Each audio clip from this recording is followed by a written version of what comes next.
गीता अध्याय 5 श्लोक 27 और 28। स्पर्शान् कृत्वा बहिर्बाह्यान् चक्षुश्चैवान्तरे भ्रुवोः प्राणापानौ समो कृत्वा नासाभयन्तरचारिणौ। अगला श्लोक 28।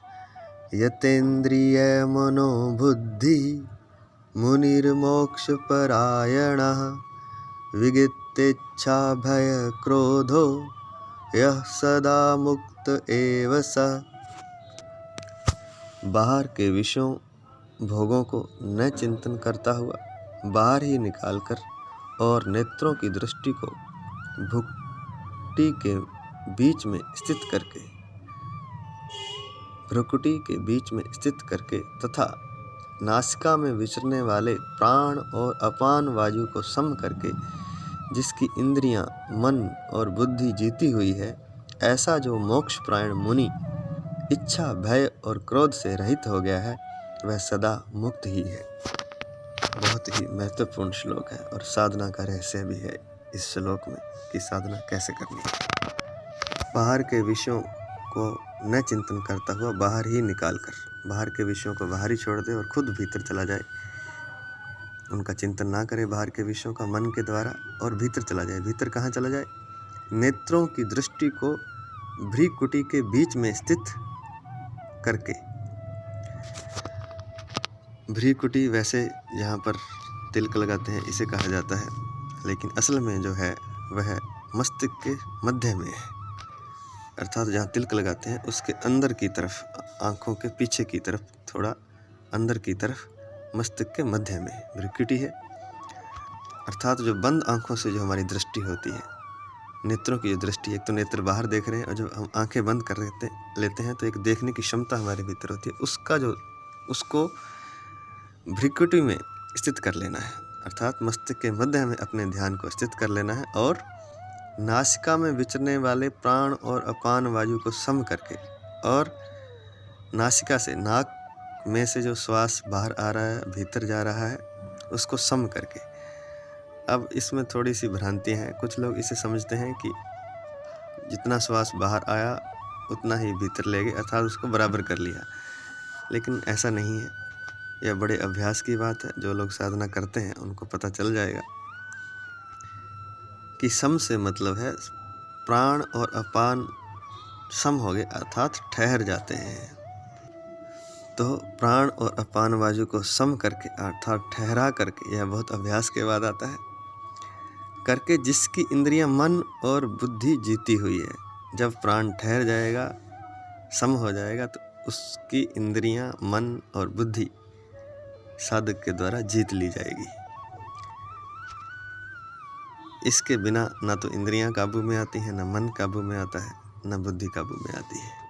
क्योंकि प्राण वायु जब तक चल रही है तब तक इंद्रियों को, मन को, बुद्धि को शक्ति मिलती जा रही है। जब हम उन्हें शक्ति दे रहे हैं तो वह काबू में कैसे आएगी? तो जब श्वास ठहर जाएगा तो ये सब इंद्रियां, मन और बुद्धि अपने आप ठहर जाती हैं, स्थिर हो जाती हैं, अर्थात जीत ली जाती हैं। तो ऐसा मोक्षपरायण मुनि जो होता है, जिसका श्वास ठहरा हुआ है, प्राण सम है, प्राण और अपान वायु को जिसने सम कर लिया है, वह मुनि जो है इच्छा, भय और क्रोध से रहित हो जाता है। छोटी छोटी सी बातें हैं, लेकिन मनुष्य का पूरा जीवन बर्बाद कर देती हैं, और न केवल एक जीवन, कई जीवन बर्बाद कर देती हैं। और यहाँ तक कि 84 लाख योनियों में भटकता हुआ मनुष्य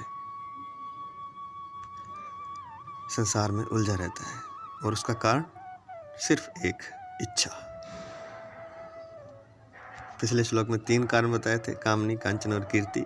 उन तीनों को भी और भी इकट्ठा कर लिया जाए और भी संक्षिप्त कहना हो तो हम कहेंगे इच्छा।